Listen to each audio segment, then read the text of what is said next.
Buenas. Continuamos el curso con esta clase 14.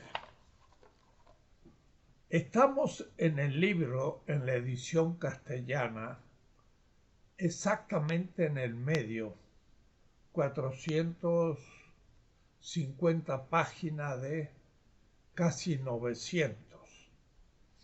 Y sin embargo, estamos en la tercera parte de la concepción de Hegel.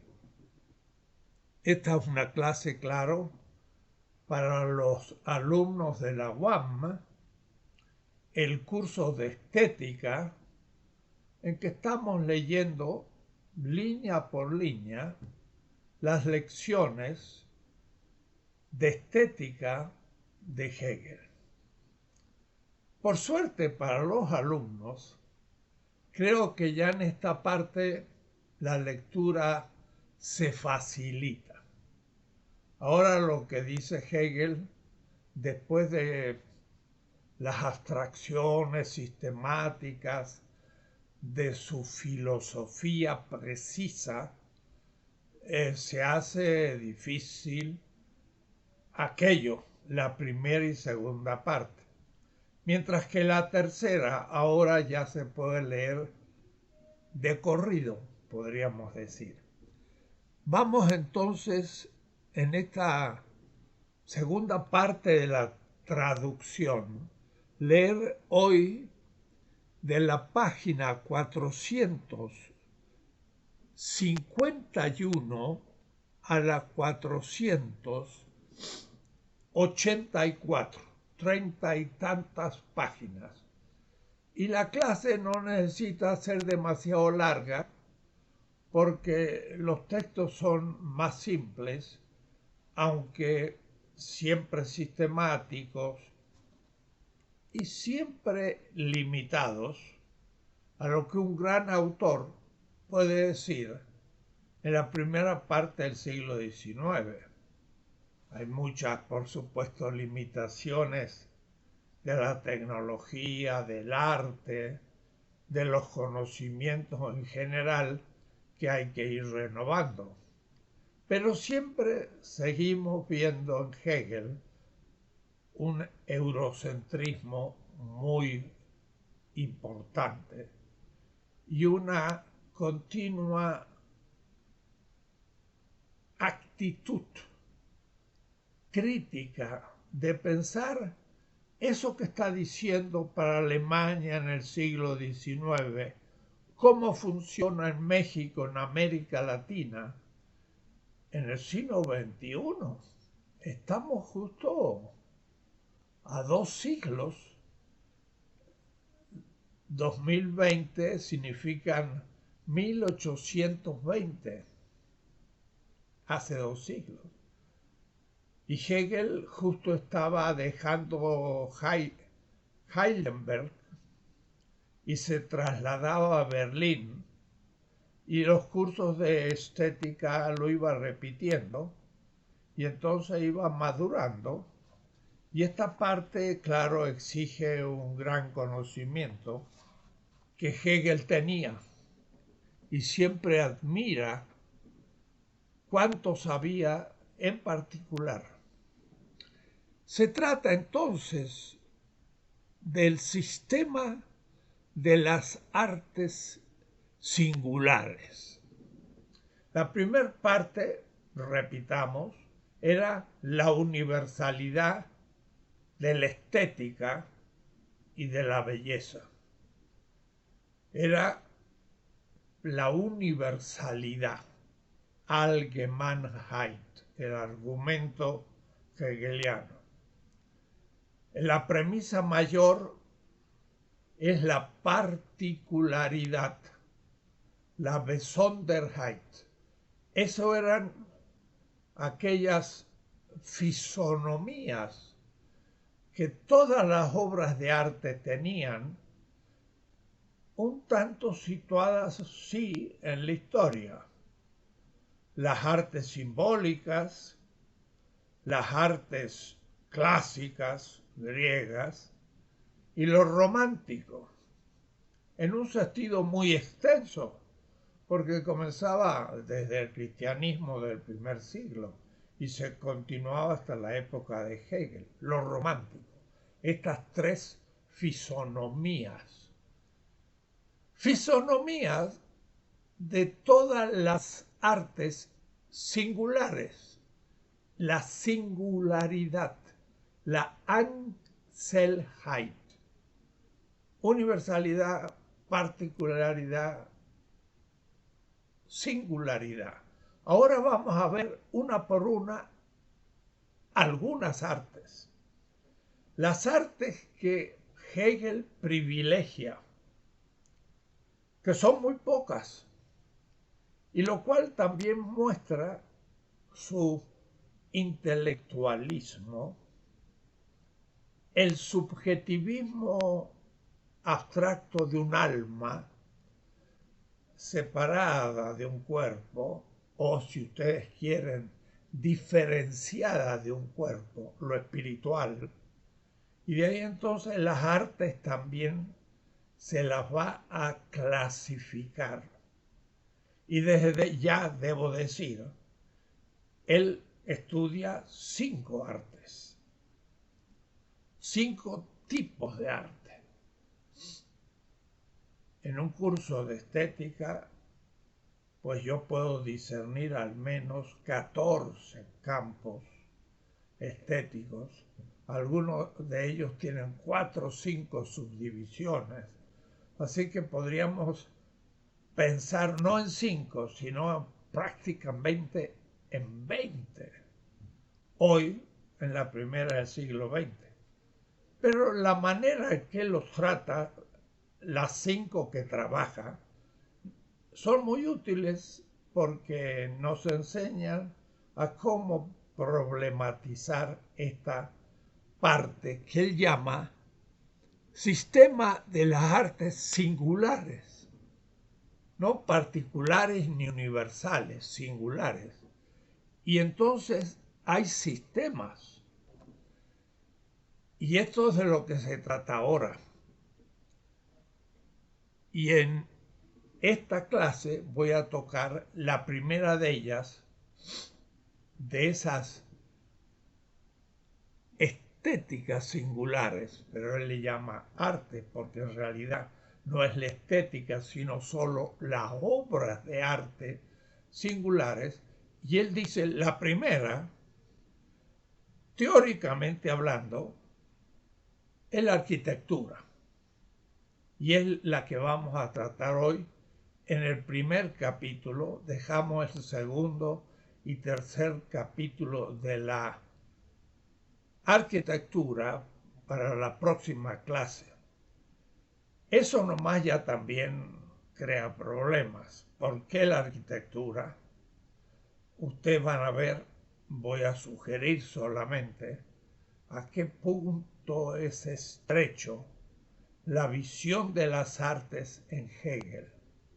¿Y a qué punto? Eurocéntrico, pero yo también diría algo así como oligárquico y al mismo tiempo teórico, porque las artes son expresión de verdad. Un poco como Heidegger también en Holzwege, en los caminos de la selva, cuando trabaja el problema del arte, dice que la obra de arte devela la verdad de un mundo. Y al hablar de la verdad ya nos sitúa a un nivel cognitivo, porque la voluntad tiene que ver con lo querido, la inteligencia con la verdad y el sentimiento con lo gustado.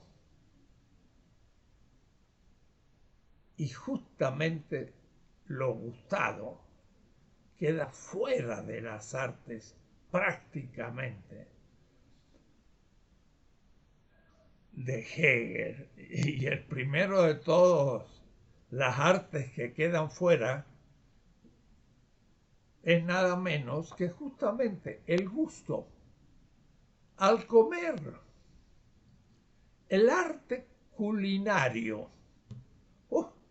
Hegel se hubiera escandalizado que yo hablara de que la cocina de todos los pueblos y desde el origen de la humanidad, porque todo ser viviente debe alimentarse y todo animal debe comer, y todos los primates comían, y el ser humano desde lo que hubo comió y gustaba lo que comía y lo fue haciendo un arte. Así que no va a ser que el arte culinario de la mujer en su casa dominada por el patriarcalismo y el machismo sea realmente la artista del primer arte. Pero esto para Hegel no tendría nada que ver con la estética, era la arquitectura. Ya veremos cómo. Bien, en la introducción entonces habla de estos tres momentos: la visión general, particular y singular, y muestra que todas las artes y todos los tipos o particularidades de obras de arte tienen un curso común, tienen una historia. Porque, para decirlo rápido y desde mi punto de vista, todas las obras de arte constituyen la parte fuerte de las culturas y por lo tanto empiezan con la historia de las culturas, protoculturas animales, y por lo tanto si la arquitectura significa la casa, un pájaro hace un nido y ese nido es su casa. Y en verdad, la primer casa del ser humano, por ser un primate que descendió de los árboles hace 4 millones de años en el Homo habilis, pero solo hace 200.000 años el Homo sapiens, vivió en los árboles del África central del este y se secaron las selvas, y aquellos pseudoprimates o primates más desarrollados, homos, vivían en nidos y tuvieron que descender de los árboles porque se les secaron, y de ahí se tuvieron que transformar de andar en 4 extremidades en los árboles a comenzar a caminar con 2, al comienzo patas y después pies, para poder ver, y porque ya no había árboles y entonces dónde vivir, por ejemplo, y bajaron del nido, y los pájaros ya habían hecho siempre nidos, ya habían habitado, puede decir, una proto-arquitectura. De ahí entonces que todas las artes, de todas maneras, tienen muchos vínculos y se desarrollan de semejante manera en la historia. Leamos un pequeño texto en la página 452. Primero, el curso común de las artes, o es decir, de los tipos de arte, de la particularidad, le dice. Ahora bien, así como las formas artísticas particulares, cuidado, la palabra particular es una palabra técnica para Hegel, es besondere, no es ni universal ni singular, es particular. Así como las formas artísticas particulares tomadas en su totalidad, toda la arquitectura, tienen en sí un progreso, un desarrollo, Empiezan de una manera más primitiva y llegan a un rascacielos de cientos de pisos en la actualidad. Pero él dice también un desarrollo de lo simbólico primero, de lo clásico y de lo romántico. Volvió a la segunda parte, que eran los tres grandes momentos del desarrollo de la estética. La artística simbólica, en general de los pueblos anteriores a Grecia, el arte griego clásico y el romántico que culmina en el arte medieval germánico. Entonces vuelve a las ideas de siempre, resumiendo lo que ya he dicho. Por una parte hallamos también en las artes singulares, o es decir, hablando de la arquitectura o de la escultura o de la pintura, esas son las particularidades, en realidad no particulares, las singularidades de las artes. Dice, por una parte hallamos también en las artes singulares un progreso análogo. Todas más o menos van avanzando al mismo tiempo en la historia de la humanidad.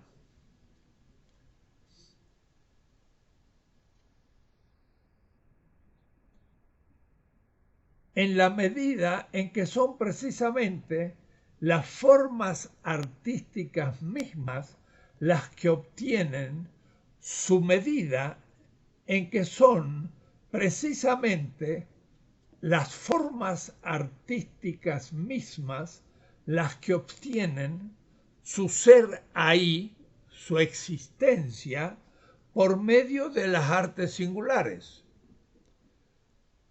Una obra arquitectónica, una obra artística, lo hace dentro de una corriente cuya totalidad es el arte arquitectónico, el cual parte de vamos a ver desde dónde, en realidad desde una caverna o desde un nido, ni siquiera desde una choza o algo construido en la estepa africana, porque eso de pensar en paredes hay que esperar cientos de miles de años para los primeros tipos como el Homo habilis hace 4 millones de años, que tenía ya instrumentos y tenía también modos de habitar.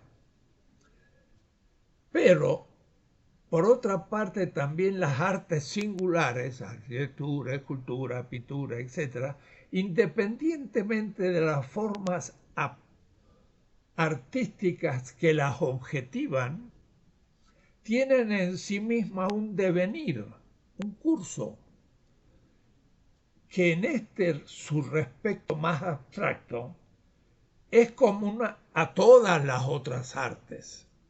Van avanzando juntos porque el ser humano va también culturalizando la naturaleza y va modificando la tierra con las obras utilitarias, pero siempre de arte al mismo tiempo. Cada arte tiene su época de floración. Cuidado, cada una no al mismo tiempo que otras. Unas tienen un momento, diríamos, más importante y en una cierta cultura de desarrollo perfecto como arte. Por ejemplo, la música, claro que surgió con el tambor y fue al mismo tiempo complicando los instrumentos. Pero si comparamos una danza con tambor en el África o con una quena de una caña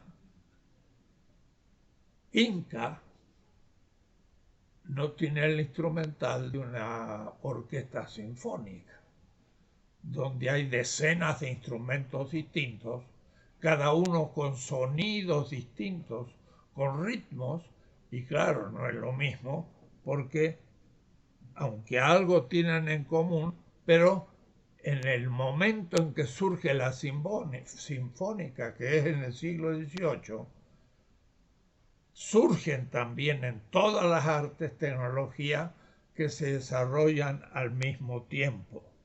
Cada uno tiene una época de floración, de desarrollo perfecto como arte, y más aquí o más allá un antes y un después de esta época de perfección. Pues los productos de los artes en su conjunto son obras espirituales y por tanto no inmediatamente listas en su dominio determinado.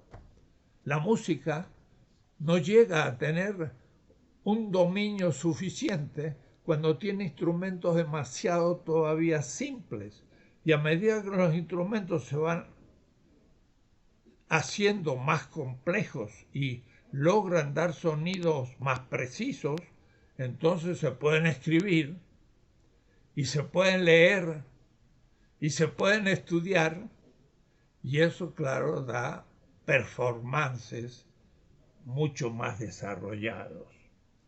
Y de ahí entonces que, y por lo tanto no inmediatamente listas para el dominio determinado, como las formaciones de la naturaleza, sino un inicio, un progreso, una perfección y también a veces un declive, un decrecer o un degenerar, aunque son reemplazados por el mismo tipo de arte en otro momento histórico.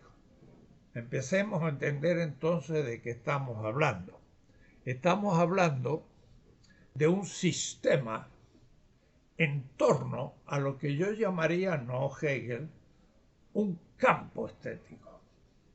Si hay un campo de campos que es el mundo de la vida cotidiana, diría Heidegger, hay también un mundo estético.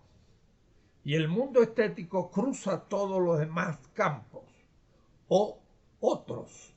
Esto lo vamos a ver en clases más adelante, no en este curso de lectura de Hegel, sino en el curso sistemático de estética, porque el campo estético cruza todos los campos de la vida cotidiana y aún la vida técnica.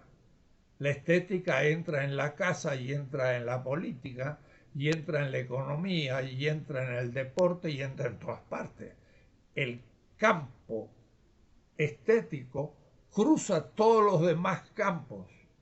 También un Carl Schmitt habla del campo político o un Marx de un campo económico.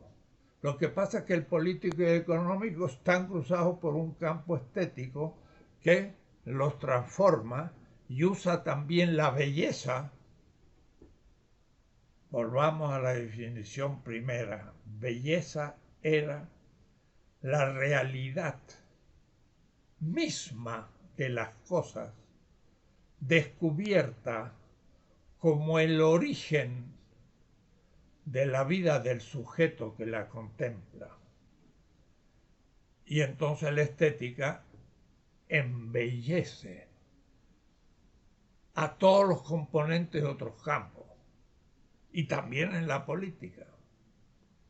Y de manera, ya verán, en la arquitectura, justamente Hegel muy rápido va a decir que las grandes obras estéticas de la arquitectura muy pronto estuvieron relacionados con el Estado político. Claro, Hegel se come toda la prehistoria del arte y lo piensa ya de una manera muy desarrollado, pero útil.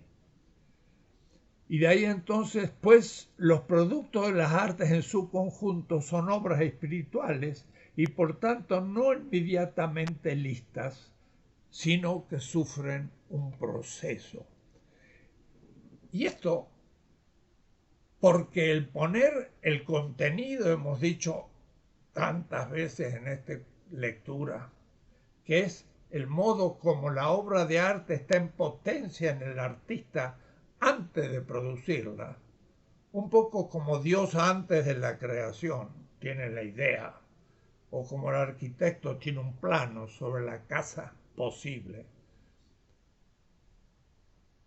Pasar del contenido a su efecto, que es la realidad concreta y sensible de la obra de arte, supone ahora tener que utilizar un material. Y entonces cada arte va a tener materiales muy distintos y va a tener instrumentos para modificar esos materiales de la corteza terrestre. Y por eso que de pronto la corteza terrestre ya no es agreste, sino que de alguna manera está toda ya transformada en cultura. Es como si dijéramos, ha devenido un jardín o también un basurero, pero el ser humano la ha modificado completamente. Somos 7.000 millones de seres humanos que hemos ocupado hasta los últimos rincones de la Tierra y algunos no lo hemos ocupado para dejarlos como parques naturales. O es decir, ya no es natural porque no lo toco como natural. Por lo tanto, es un parque y ya no la naturaleza prístina antes de modificarla. Y cada arte tiene, como estamos diciendo, tipo de arte, una culminación.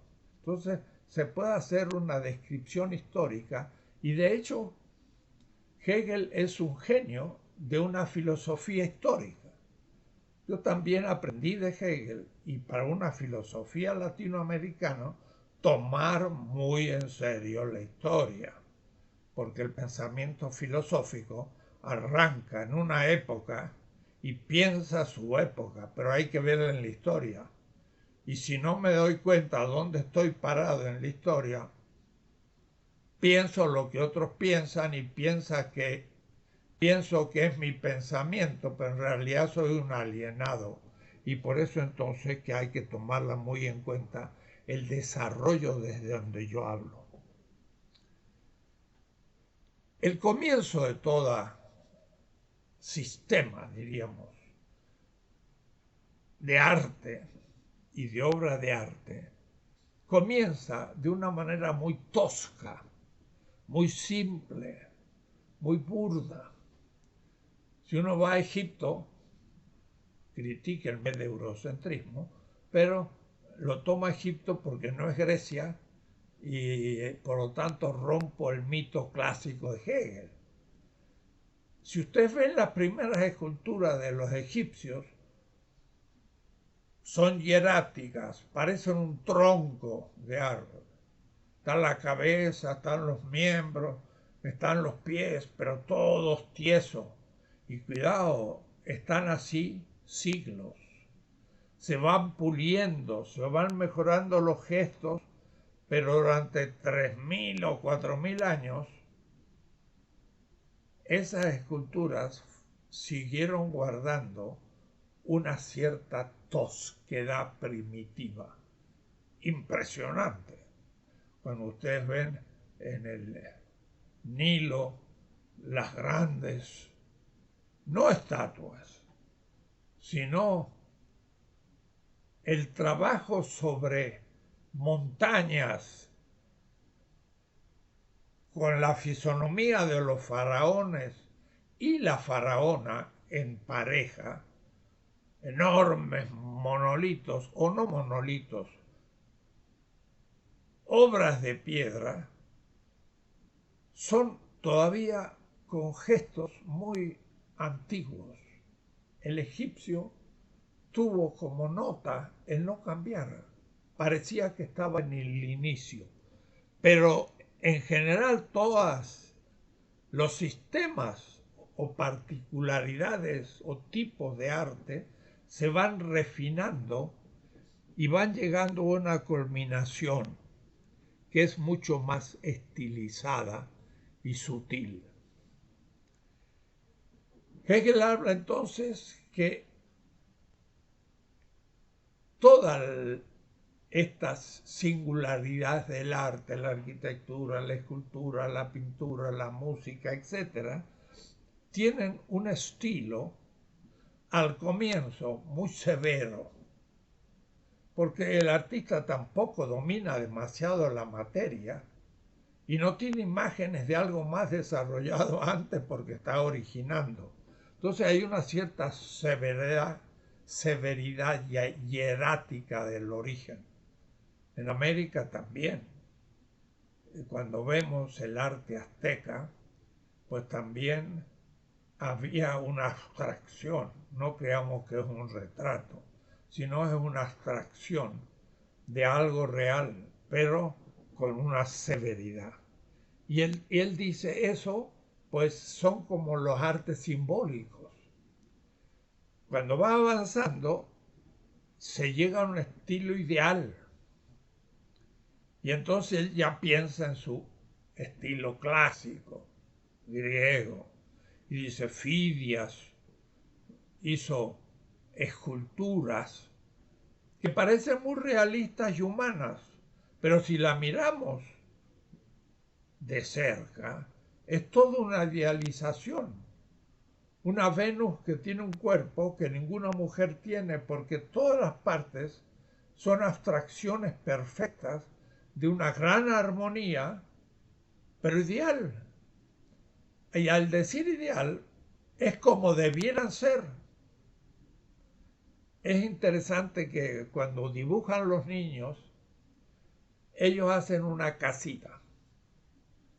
Pero claro, la casita eurocéntrica que se le ha metido en la cabeza en la escuela es una casita a dos aguas de costado, con una puerta y una ventanita.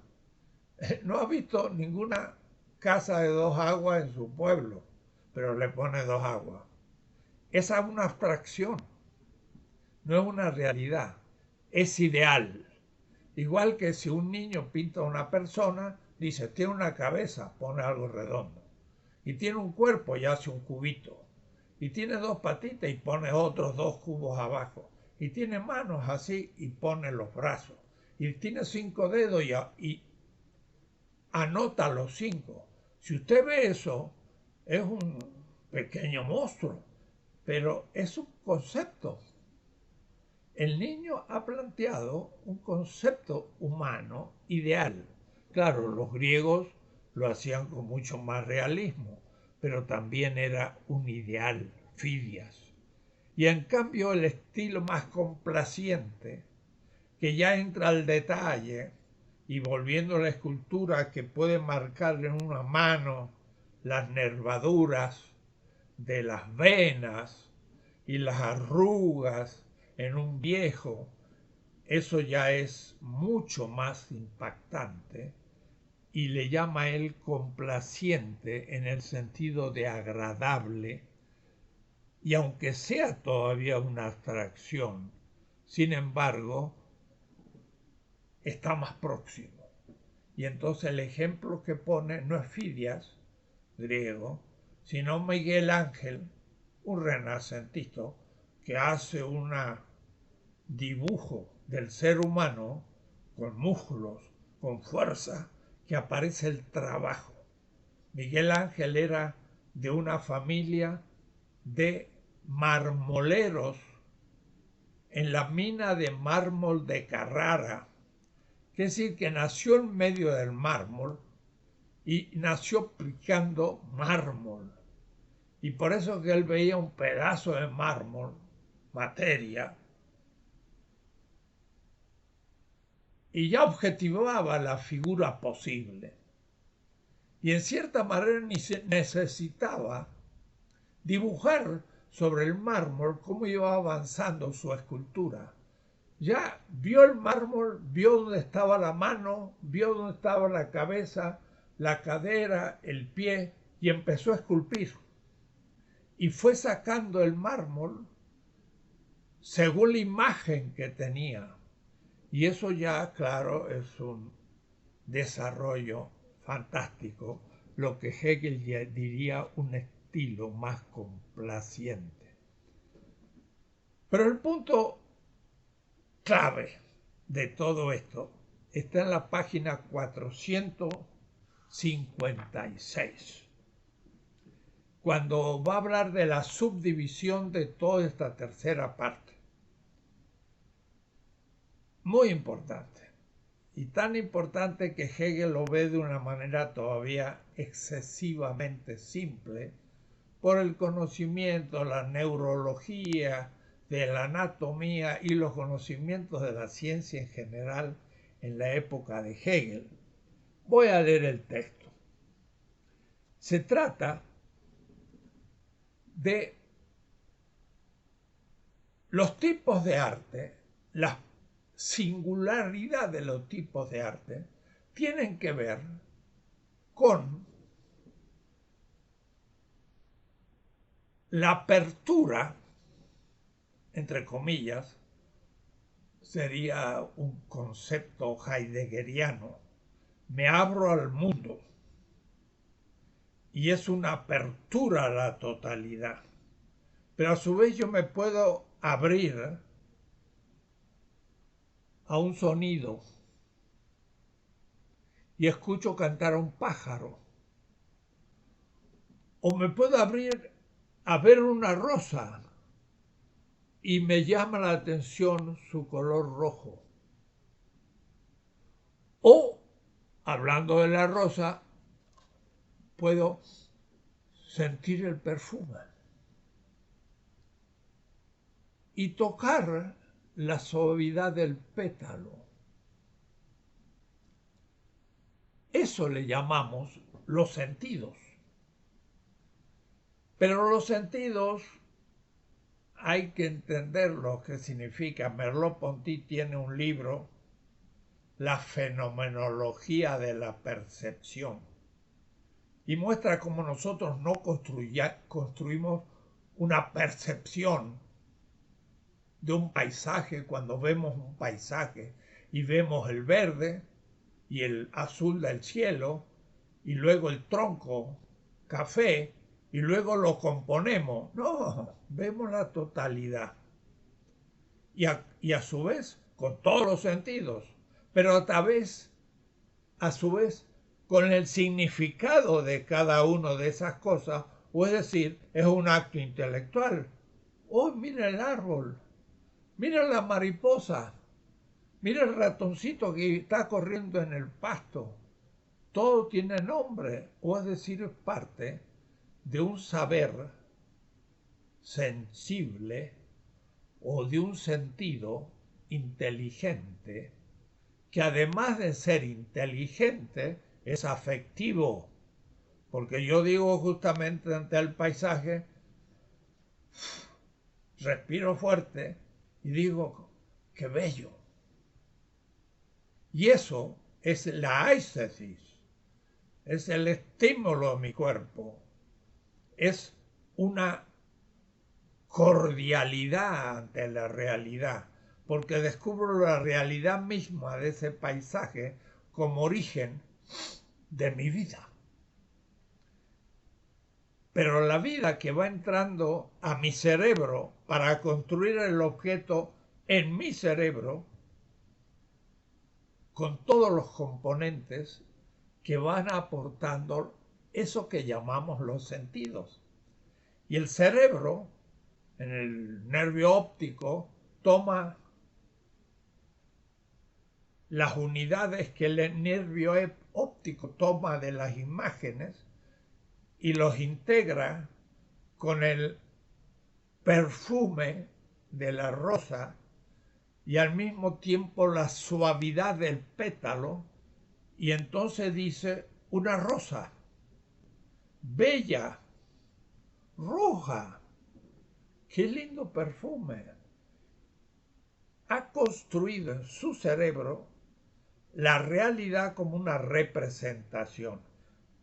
Esa complejidad neurológica no la tenía Hegel. Además, él pensaba que había alma y cuerpo, y entonces los sentidos eran una especie cognitiva de segundo nivel, como para Aristóteles, como para Tomás de Aquino y para Kant. que construía el fenómeno con el tiempo, el espacio, etc. Pero al fin el cuerpo era cuerpo y el alma era alma, y no había unidad. Pero de todas maneras, Hegel muestra muy bien que la apertura a la realidad se da a través de sentidos. Y entonces dice así: lo primero que a este respecto se ofrece como importante es el punto de vista de que el arte, puesto en sus productos, la obra, reciben ahora la determinación de comparecer como realidad sensible. Es por ello que también para los sentidos,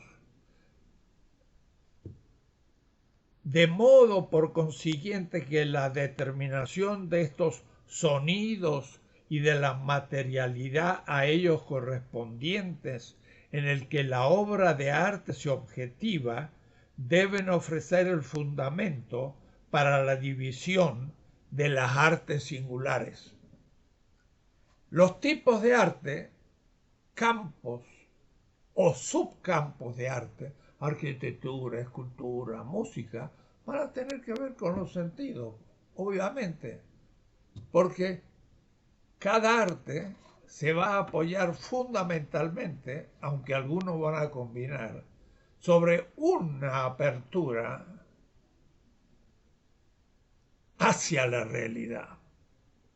Ser en el mundo visualmente, ser en el mundo sintiendo el perfume, ser en el mundo escuchando un sonido. No es lo mismo, son distintas maneras. Y yo presto atención al sonido y mi ojo ya no ve y mi olfato ya no percibe y mi gusto no funciona porque estoy atento a un aspecto. Como un chocolate, un niño, ¡ah, qué rico! Y se olvida. Y más, se le dice, cierra los ojos, no lo mastiques, chúpalo para gustarlo bien. ¿Y por qué cerrar los ojos? Para que no moleste la visual, la imagen visual, y se concentre en vivir profundamente el gusto, y así en cada uno. Es decir, cada sentido nos abre un ámbito estético y de obras de arte.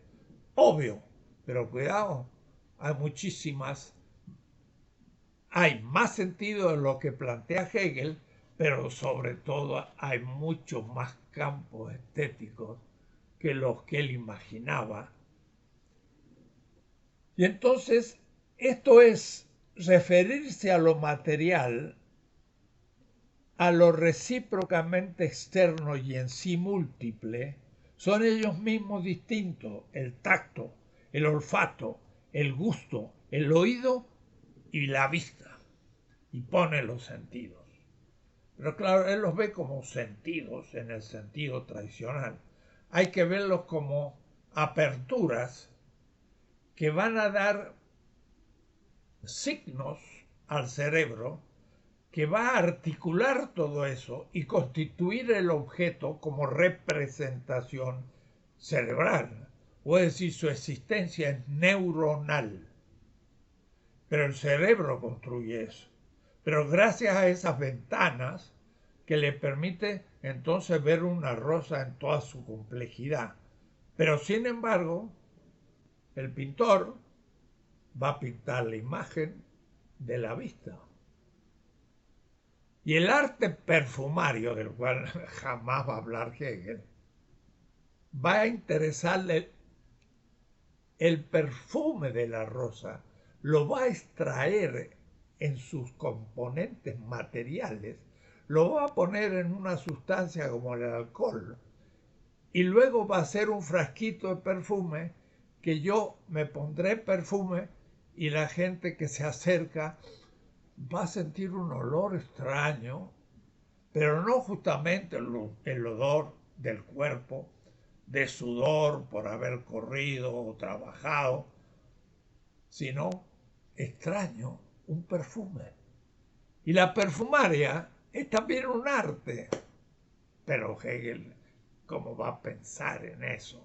Eso es muy vulgar, es muy rústico, no tiene nada que ver con la estética, porque él está a un nivel abstracto, intelectual y aristocrático y eurocéntrico y otras muchas cosas. Bien, y entonces aquí tenemos ya la cuestión. Tenemos órganos para la aprehensión y el despliegue de un campo donde se van a producir las obras de arte. Y entonces Beethoven tenía un oído tremendo.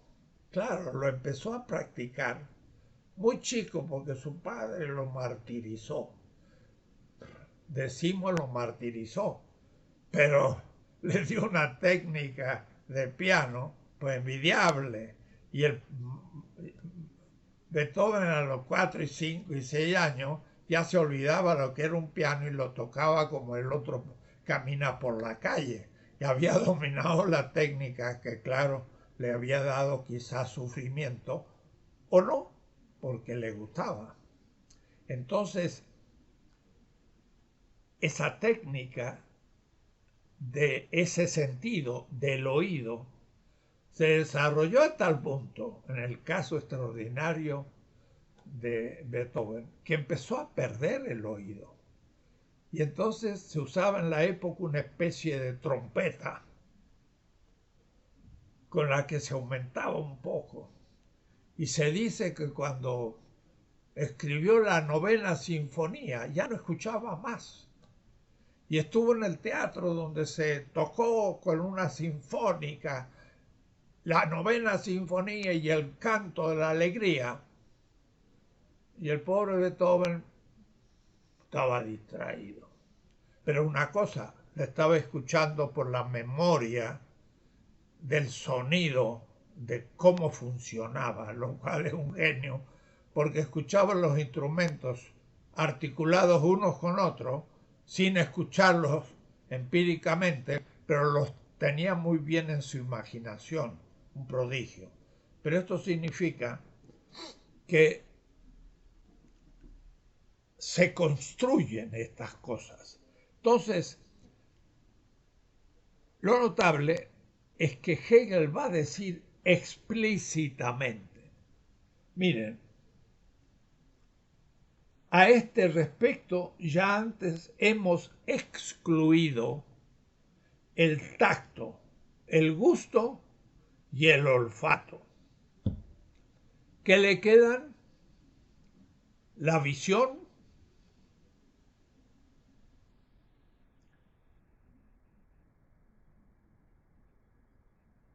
y el oído. Han liquidado el tacto. Y la piel es el órgano más grande del cuerpo, está en todo el cuerpo. Y uno se toca y siente. ¿Y habrá algún arte que tiene que ver con la piel? Claro. Por ejemplo, el vestido. Porque el ser humano nació en el África, en un cierto territorio con una temperatura de 28 grados más o menos, la temperatura de los testículos de el sexo masculino, porque tiene 28 grados y el cuerpo 36, extraño, y saliendo hacia el norte se encontró el frío y entonces tenía ¿qué hacer? Multiplicar su piel, hacer una piel con pelos para protegerse del frío. ¿Y qué hacía? Ponerse una piel de un animal al que mataba. Y entonces nació el vestido. Y el vestido no es un arte. Mira la gente que hila entre los incas, aztecas, en nuestros indígenas. Qué preciosos vestidos. ¿Cómo no va a ser un arte? Tiene que ver con el tacto. Para Hegel, el tacto no tiene nada que ver.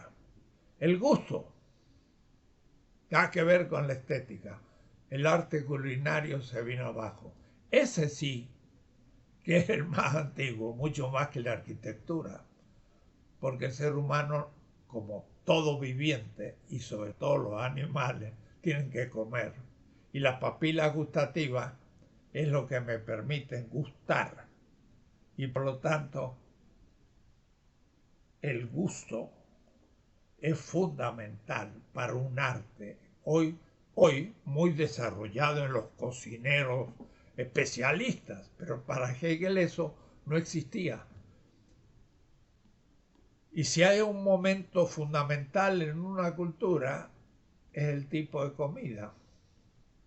Nosotros comemos frijoles y tortillas de maíz. Si comiéramos eso, no habría ni obesidad ni diabetes. Pero como tomamos Coca-Cola, diabetes. Y como comemos alimentos chatarra, obesos. Y explotamos. Nos enfermamos. O es decir, como que no hay un arte del gusto. Además que la estética, toda, es un gustar la realidad. Claro que también esto es un concepto análogo. Gusto la comida, pero también aprecio y gusto un bello sonido y un bello color. Y entonces la palabra gusto empieza analógicamente a entrar a todos los niveles. Y como le decías el olfato, Hegel dice, pues tampoco. Y no se daba cuenta que hay un arte primero perfumario. Pero después el ser humano come cosas bellas, las digiere y se transforman en algo no tan bello, porque tiene que digerir lo que come y entonces tiene componentes en la digestión que el excremento tiene muy mal olor. Y bueno, eso determinó toda una organización cuando surgieron las ciudades. Y uno ve en Atenas y en Roma y en las grandes ciudades de la antigüedad, así llamadas, sistema de canalización de el excremento humano para que no hubiese mal olor en la ciudad.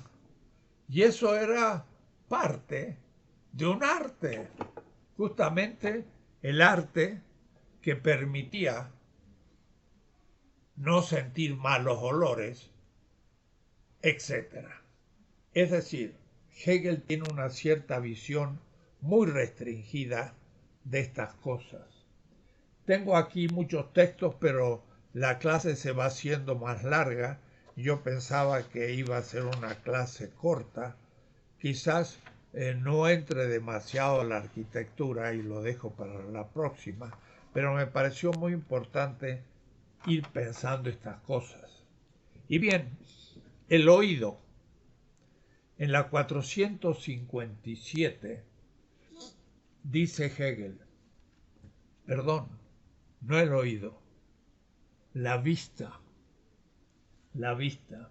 La vista, por contra, tiene con los objetos una relación puramente teórica.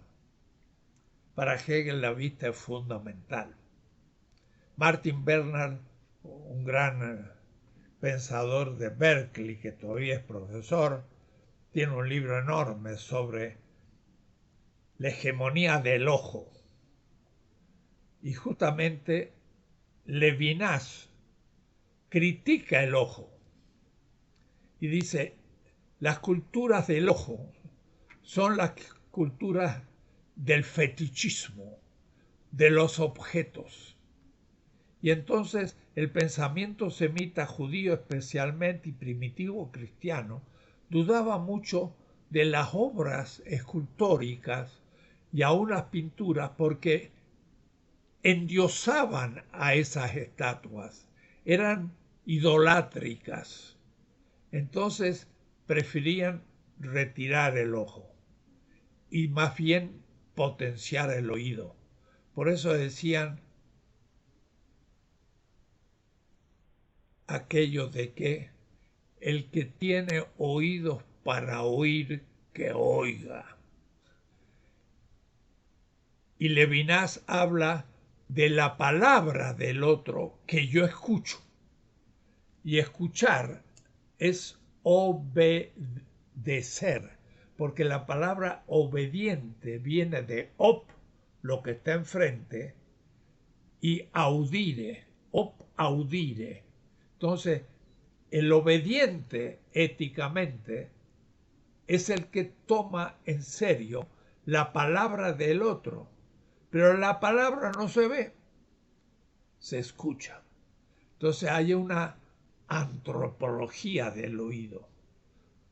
Hegel lo deja como los griegos privilegia el ojo, theorao, teoría. La teoría es ver los dioses. Y entonces miren, Hegel con mucho sentido dice la vista, por contra, tiene con los objetos una relación puramente teórica. ¿Quién le dijo que es solamente teórica? Una pintura yo veo solo lo teórico o también la emoción de un mundo que se me presenta en la belleza y habría que entonces entrar por ahí. Por mediación de la luz, de esta, por así decir, inmaterial materia, la luz, que ahora bien también deja por su parte subsistir los objetos libremente para sí, no los consume. El, el gusto consume los objetos y al consumirlos se termina la obra y entonces la obra de arte desaparece. Sí, la comida se come y desaparece, pero se deviene mi cuerpo y me da vida. Pero para Hegel eso era una cosa secundaria. El arte en serio era la arquitectura, era la escultura, era la pintura, era la música y la poesía. Y se terminó.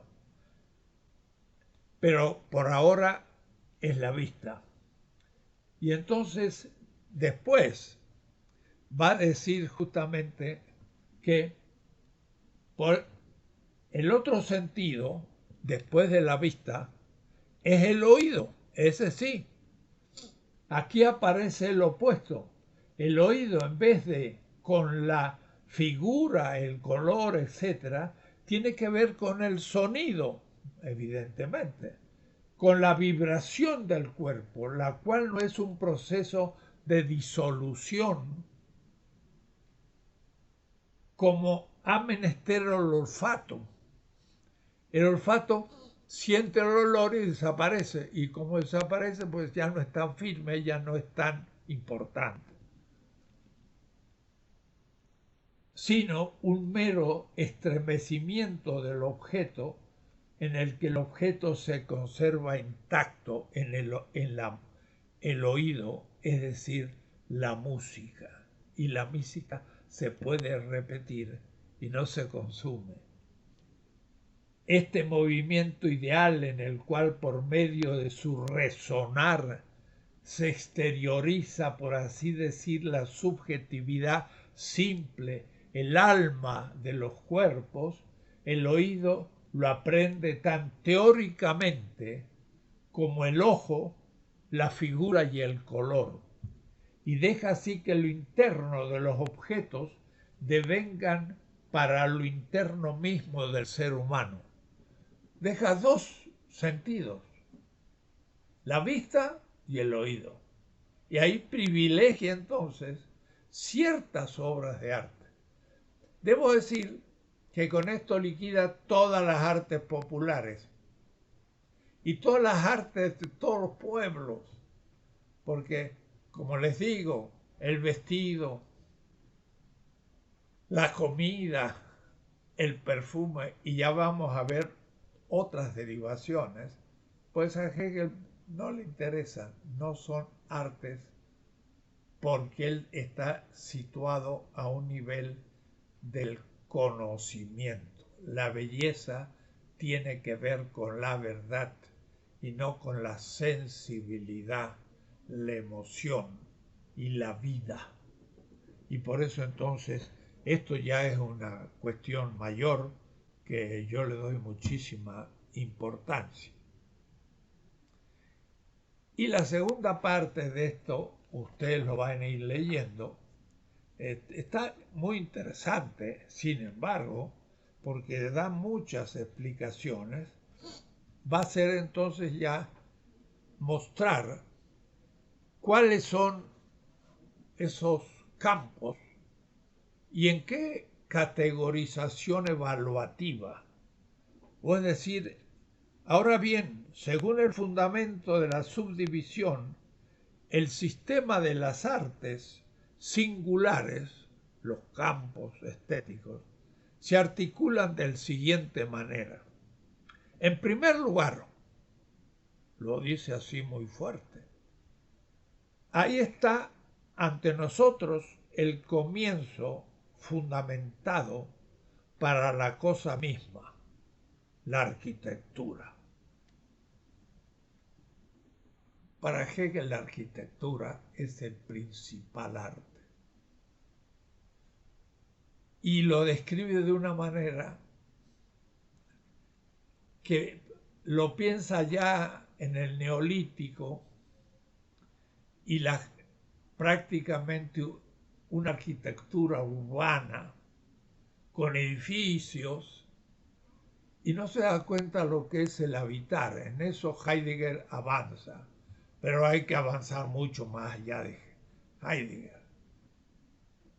El corazón de la arquitectura es el habitar. Y desde que hace 600.000 años el Pithecanthropus pekinensis, un tipo de homo mucho anterior al Homo sapiens, hace 600.000 años, antes que el Neandertal, inventó el fuego. El fuego fue un instrumento de todos los instrumentos, porque el fuego permitía hacer infinitas cosas. Y entonces el ser humano puso el fuego en la puerta de la caverna. Y ese fuego impedía a los animales entrar. Y el ser humano podía dormir más profundamente, porque estaba asegurado. El fuego es el hogar. Y eso es la intimidad de la seguridad de una espacialidad. Hegel no conoce lo que es la fenomenología en el sentido actual, ni sabe lo que es la temporalidad, la espacialidad como existenciarios para Heidegger. El espacio es la distancia entre dos puntos, pero la espacialidad es la manera como el ser humano vive el espacio, que es muy distinto. Algo me puede parecer lejano o muy cercano. Y entonces yo vivo la espacialidad. Yo necesito habitar en un espacio en donde mi vida sea posible. Y si es demasiado estrecha, no puedo. Pero si viví en una estrecha casa, fue mi manera de vivir el espacio y ya lo aguanto porque no conozco otra cosa. Entonces, es a partir de la espacialidad, fijándole límites, que va surgiendo lo que después va a ser llamado la casa o el hogar.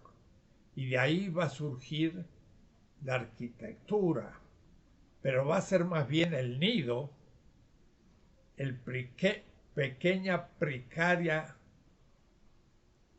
organización de un espacio para principalmente dormir y para protegerse de los elementos peligrosos en la noche, porque el ser humano no es animal nocturno, aunque depende de un pequeño animalcito de 30 centímetros que era un mamífero nocturno que comía hormigas o insectos hace 70 millones de años. Y de ahí venimos nosotros. Pero ya hace rato que dejamos de ser nocturnos y la noche es el peligro. Entonces el hogar me protege. Y hay que filosóficamente pensar eso. Hegel en eso es muy simple, no es tan filosófico, no había fenomenología y entonces toma las cosas un poco en bruto, pero no sutilmente. Y entonces dice, la arquitectura es el comienzo del arte, pues en sus inicios el arte en general no ha encontrado para la representación de su contenido espiritual ni el material adecuado ni las formas correspondientes. Todavía no ha podido hacer la música, todavía no ha sido la pintura, porque no tienen instrumentos. Es todavía alguien vagando en las estepas. Claro que Hegel no sabía eso. Debe, por tanto, contentarse con la mera búsqueda de la verdadera adecuación con la exterioridad del contenido a modo de representación. El material de este primer arte, la arquitectura, es lo en sí mismo no espiritual, es la materia pesada y sólo externa, regular y simétricamente vinculados en un reflejo meramente externo del espíritu y en la totalidad de una obra de arte. Piensa la arquitectura como los muros de piedra. No, justamente la arquitectura, en principio, es la seguridad de habitar en un espacio, la intimidad del hogar, como el calor y el amor como el punto de partida de la reproducción. Es la relación varón-mujer, que me bese con los besos de su boca, dice el Shir HaShirim, una poesía hebraica palestina. Y ese es el corazón de la arquitectura. Es el lecho de la pareja que se ama en el calor. También del fuego, pero aún sin fuego. Y lo demás va creciendo. Es una única habitación, que no es habitación, sino una cueva, un nido, un cierto espacio protegido para estar juntos en la noche. Y luego se va ramificando y va apareciendo el lugar donde se hace la comida, el lugar donde se juega, el lugar donde se duerme y van surgiendo la casa. Pero mucho antes que el templo y mucho antes que el palacio de un gobierno. Y en cambio Hegel, muy rápido, va a ir a la obra de arte constituida en el Neolítico. Eso hace 10.000 años que surge en algún lugar del sur de la Turquía y el norte de Siria, quizás por ahí las primeras grandes ciudades de 4 o 5 mil habitantes, aunque debieron haber muchos más en el lago Victoria, Uganda y en esa región africana donde surgió el ser humano.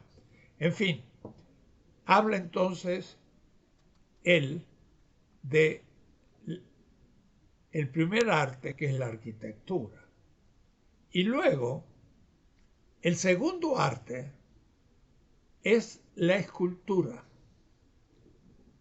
Y él entonces toma la arquitectura como la obra de arte simbólica por excelencia. Simbólica. Segunda parte de la estética, un modo particular de todas las artes. Pero el segundo momento es la escultura. Y la escultura para Hegel es lo propio de la estética clásica griega. Entonces vuelve a ser una cronología. Lo simbólico es la arquitectura, lo clásico es la escultura, y entonces la escultura se manifiesta, pero no tiene todavía subjetividad, sino que tiene una presencia objetiva, pero sin sujeto realmente. Mirarle los ojos a una escultura, como hemos dicho, es una experiencia cósmica, pero no es realmente subjetiva, espiritual. Mientras que ahora de pronto va a surgir el modo romántico de las artes. Y esto va a ser, en primer lugar, la pintura, que es comunitaria y que se basa en el color y es pensado sobre todo en el mundo bizantino, italiano y holandés, ya en lo romántico. Y entonces vemos que está hablando de la arquitectura, la más antigua y simbólica, la escultura propiamente realizada en Grecia, y ahora vienen las artes más bien románticas, que son la pintura y sobre todo la música. Y la música sí la despliega el espíritu romántico. Da la casualidad, como ya he dicho, que Hegel y Beethoven nacieron los dos en 1770. Y Beethoven muere antes que Hegel, y Hegel a los 61 años, era joven. Y entonces la música expresa, eso sí, la interioridad de la objetivación espiritual del ser humano. Y esta visión la va a tener Wagner y la va a tomar sobre todo Nietzsche y la va a utilizar Hitler. O es decir, la música también puede significar muchas cosas, pero es lo más romántico de todas las artes. Y por último, lo que llama él el arte ideal, la culminación del arte, la poesía. Y entonces a la poesía le dedica todo un capítulo largo. No es tanto la literatura, sino la poesía, la novelística, ni la... Sí, estudia mucho Shakespeare y se refiere a Cervantes y Ariosto y una cantidad de la comienzo de la literatura moderna, pero sobre todo la poesía. Épica de nuevo, primera gran etapa, lírica, y entonces esta se relaciona a la música, y por último dramática. En la página 462 terminamos esta etapa. Leamos un poco las últimas líneas. Queremos arrostrar todas estas dificultades con la simple aclaración de que nada tiene que ver con nuestro fin de enseñanza de conocimiento de arte, ni de la aportación de erudición histórica, sino sólo el reconocimiento filosófico de los esenciales puntos de vista generales de la cosa y de la relación de ésta con la idea de lo bello en su realización en lo sensible, la obra de arte. Y en este fin no debe en última instancia perturbarnos la multilateralidad antes indicada de los productos artísticos, pues también aquí el hilo conductor es especie a esta multitud. La esencia conforme al concepto, ese concepto que era al principio la idea y la idea del absoluto, que en el fondo era una teodicea, y esto era lo bello. Y en general, al fin, Hegel nunca define lo que es lo bello, pero dice que es el absoluto. O es decir, de alguna manera, lo bello es Dios.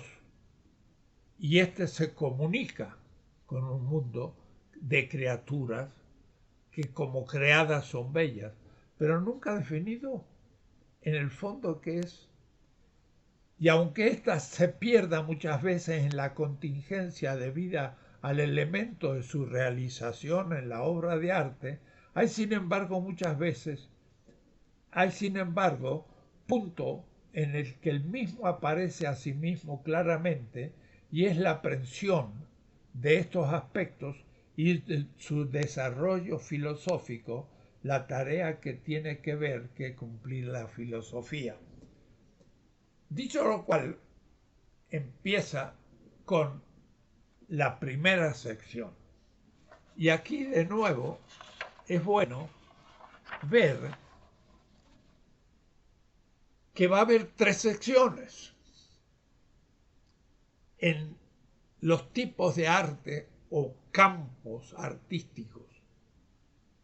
Y aún cada campo va a estar sistemáticamente organizado. La primera sección es las artes simbólicas, en aquello que él ya explicó en la segunda parte. Y la expresión plena del arte simbólico es la arquitectura, la cual a su vez tiene en su historia y en su descripción evolutivo y constitutivo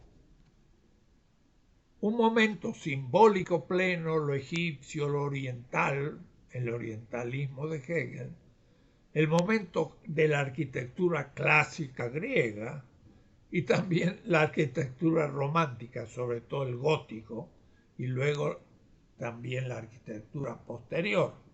Quiere decir que la primera parte es como lo simbólico, pero a su vez también ve una historia de lo simbólico, lo clásico y lo romántico. La segunda sección de esta última parte, que ocupa la mitad del libro, va a ser las artes clásicas, lo griego. Y el centro, el arte representativo de lo clásico, es la escultura. Eso ya lo había dicho, que cada arte tiene un desarrollo y tiene un momento culminante. Y el arte de la escultura, para Hegel, lo tuvo en Grecia. Mientras que la arquitectura ha estado más presente, pero ciertamente la arquitectura más fuerte, al fin, no vaya a ser que sea el gótico, que es también redescubierta por esa generación como romántica. Y entonces, claro, es una arquitectura que rompe la arquitectura. Es una arquitectura del espíritu. Y no es el medio punto romano de la cúpula del cielo, pero una cúpula que me cierra, sino que son columnas que sin capiteles se terminan en las nervaduras del techo gótico, que es como una elevación al cielo. No es el cielo redondo que cierra, sino el cielo que se abre al infinito.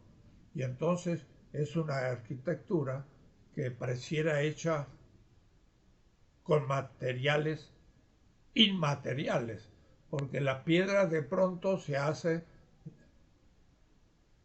liviana y asciende hacia el cielo. Claro, tiene que tener todos unos contrafuertes para que no se caigan, pero es una arquitectura espléndida que fue muy denigrada por los neoclásicos y renacentistas y posteriores, y recién en el siglo XVIII-XIX es redescubierta y como romántica.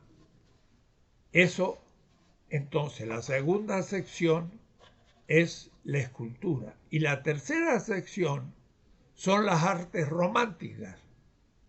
Es decir, la primera sección es de nuevo lo simbólico, la segunda sección lo clásico y la tercera sección lo romántico. Y lo romántico empieza por la pintura bizantina, la cultura italiana renacentista, pero propiamente la holandesa.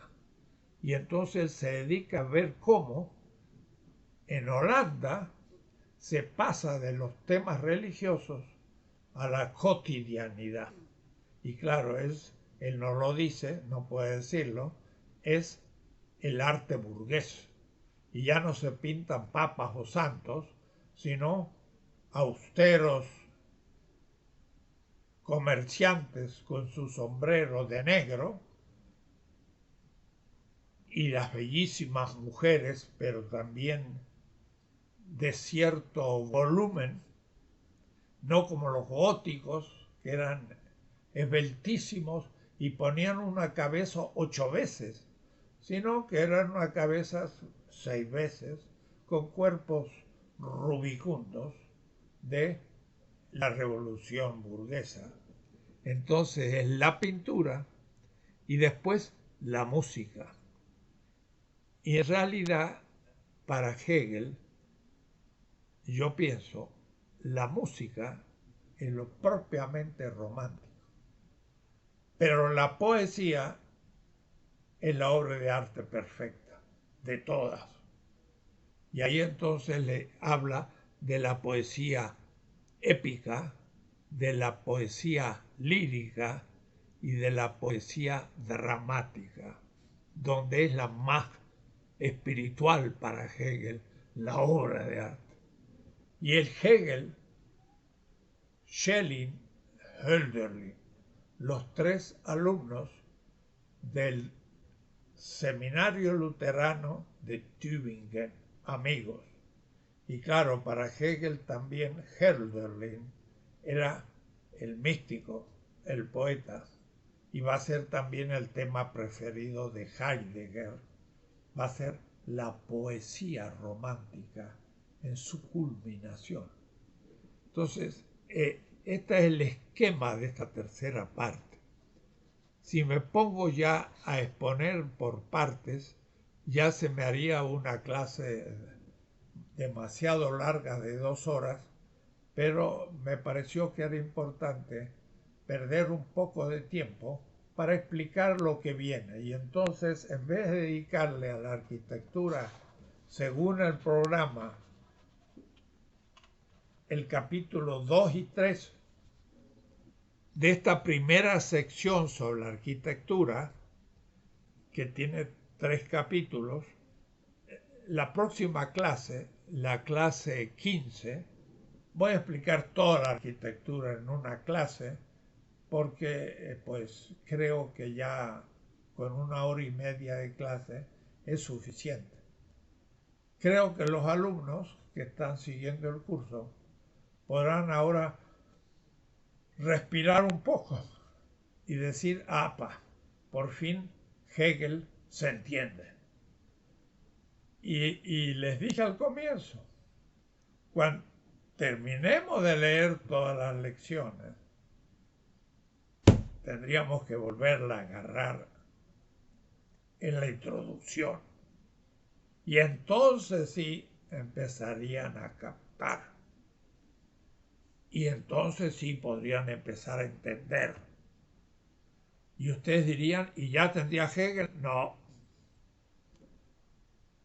Habría que volver la tercera vez para ya poder escribir un artículo, comenzar a desarrollar, a criticar a Hegel 3 veces. Un autor, he dicho siempre, es como un castillo feudal. Está rodeado de fosas llenas de agua y los puentes levantados. ¿Y cómo entro? El autor es como el castillo, no sé por dónde entrar y no entiendo nada y resbalo. Hay que resbalar, leer y enterarse de algo. Y poco a poco uno empieza a dominar el lenguaje, empieza a entender cosas y entonces después de una vuelta al castillo se da la segunda. Y entonces ahí, por ahí una ventanita o alguien que le tira una cuerda o le baja un puente, uno de pronto entró. Y cuando entra al castillo, wow, lo mira desde el patio central y empieza a entender al castillo. Y entonces ahora sí ya lo reconstruye. Pero al terminar eso, que es la segunda lectura, empieza la tercera. Ahora uno empieza a encontrar las dificultades de esa arquitectura. Es decir, ¿y cómo el arquitecto hizo esa torre y aquella otra ventana? ¿Y cómo pudo hacer algo tan arriesgado que no se cayera y hace tantos siglos que está y no se ha caído? Es la tercera que ya me pongo en el lugar del arquitecto que hizo el castillo. Y ahora sí, conozco el castillo y lo puedo empezar a usar. Esta es la filosofía. Es mucha disciplina. Hay que saber ser austero y toparse con lo incomprensible y no desanimarse y continuar y al fin se abre la puerta y se entiende.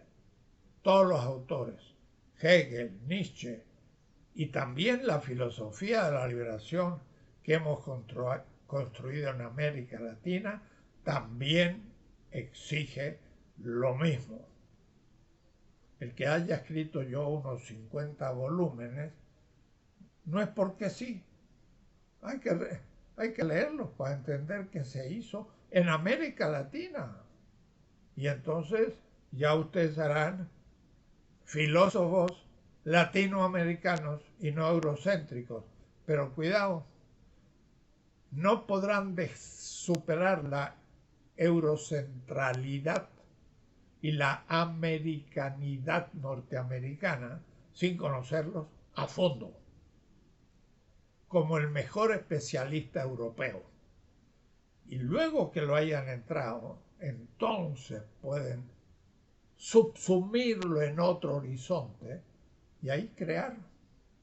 Estamos creando filosofía, compañeros. Hay que ser optimistas y tener esperanza. Muy bien.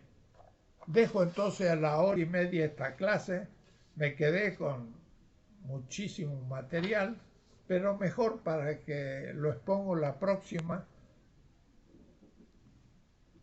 Completo el tema de la arquitectura. Muy bien, por hoy terminamos.